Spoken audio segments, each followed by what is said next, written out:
this video, we're gonna help 2,000 people walk again!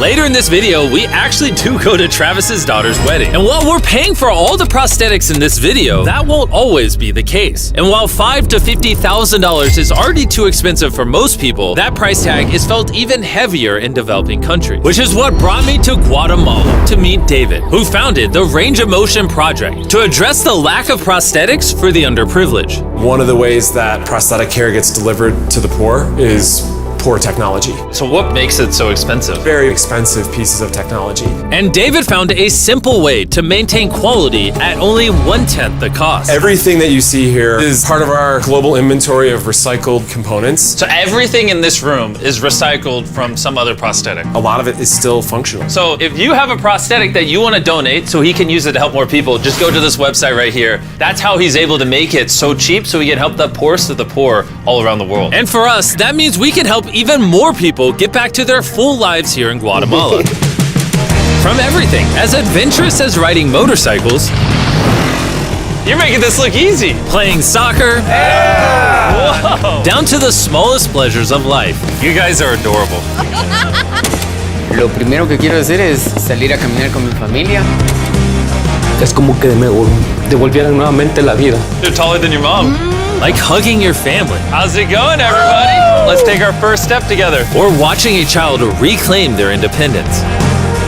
At any stage of life, a new limb can mean everything.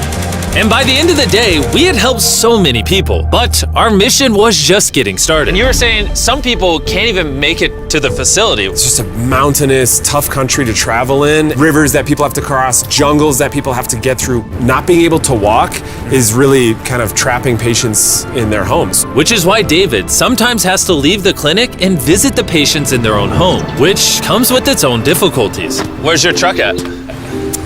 I thought we're taking your guys' cars. No. We don't have a truck. You don't have a truck to go reach these people in remote places? No. With the bulk of ROM's resources going into staffing and the prosthetics themselves, they can't afford reliable transportation to get to hard-to-reach patients. That is, until now. I could have sworn that was your truck. If it's not, why does it say ROMP on the side?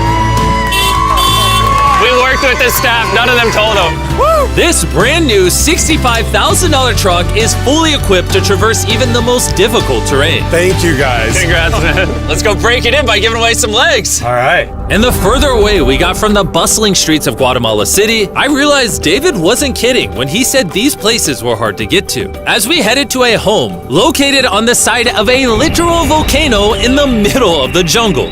I now understand why this truck was so valuable. Oh my God. Whoa. Yeah, I could not imagine driving a normal car down this road.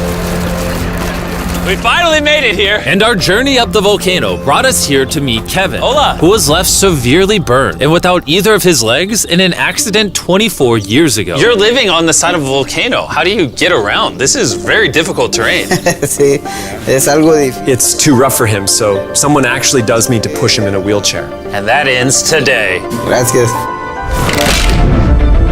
You're about to take your first step.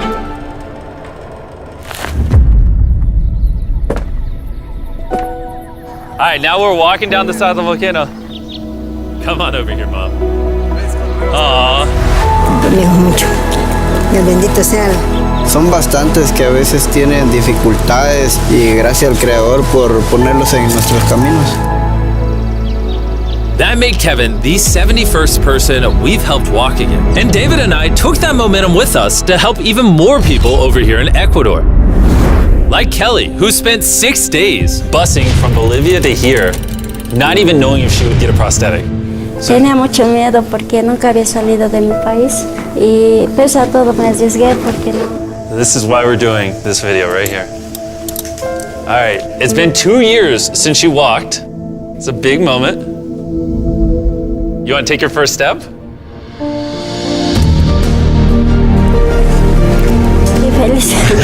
Kelly was so happy to be walking again that she then asked this. ¿Puedo bailar? ¿Quieres bailar? Sí, es que yo, ¿usted me puede acompañar? You want me to dance? Sí. Oh boy, I don't know what I'm doing. You wouldn't even believe this is her first time walking in 2 years. She started dancing, what? Me gusta, pareces real. And even though I clearly don't know how to dance, watching this family be reunited with such an important part of their past meant the world to me. No, gracias, gracias.